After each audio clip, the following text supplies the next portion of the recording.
কি অবস্থা সবার? একটা পিক দেখাই।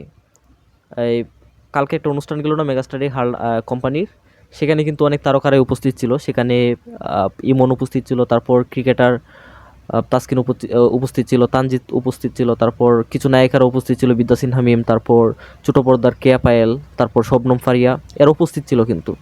তো আমি কিছুক্ষণ আগে একটা ভিডিও দেখলাম, কেয়া পায়েল না চুপি চুপি শাকিব খানের ফটো তুলতেছে, মানে মেগাস্টারের ছবি কে পিক না কেনা তুলতেছে। আবার আবার দেখলাম তানজিদও পিক তুলতেছে, লুকিয়ে লুকিয়ে। তো এটা কিন্তু একটা মেগাস্টারের পাওয়া। হ্যাঁ, আমাদের বাংলাদেশের মেগাস্টার, তাকে কে না পেতে চাই।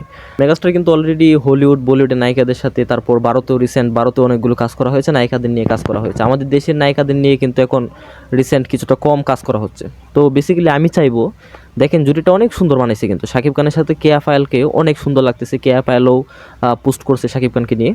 তো আমি চাই কেয়া পায়েল আর শাকিব খানের একটা সিনেমা হোক। হ্যাঁ, শাকিব খান এবার একটু দেশীয় নায়িকাদের নিয়ে ভাবুক। দেশের ইন্ডাস্ট্রি ভালো করতে হলে অবশ্যই তো দেশীয় নায়িকাদেরও তৈরি করতে হবে। আর এটা একমাত্র শাকিব খানের দ্বারাই সম্ভব। আর শাকিব খানের লাস্ট নির্মাণ করা নায়িকা হচ্ছে বুবলি, সেটা দিকে নজর দিলেই আমরা দেখতে পাই। তো শাকিব খানের হাতেই সম্ভব একমাত্র যে নায়িকা তৈরি করা। তো আমিও বেসিক্যালি চাইবো যে শাকিব খান এবং কেয়া পায়েল জুটি হয়ে একটা সিনেমা করুক। তো তোমরা কে চাও এই জুটিকে, কতটুকু ভালো লাগছে? আমার পিকটা দেখে আমার খুব ভালো লাগছিল। তো কে চাও এই জুটির কাজ হোক, আওয়াজ ওঠাও, আমাদের কমেন্ট বক্সে বলে যাও। ধন্যবাদ সবাইকে।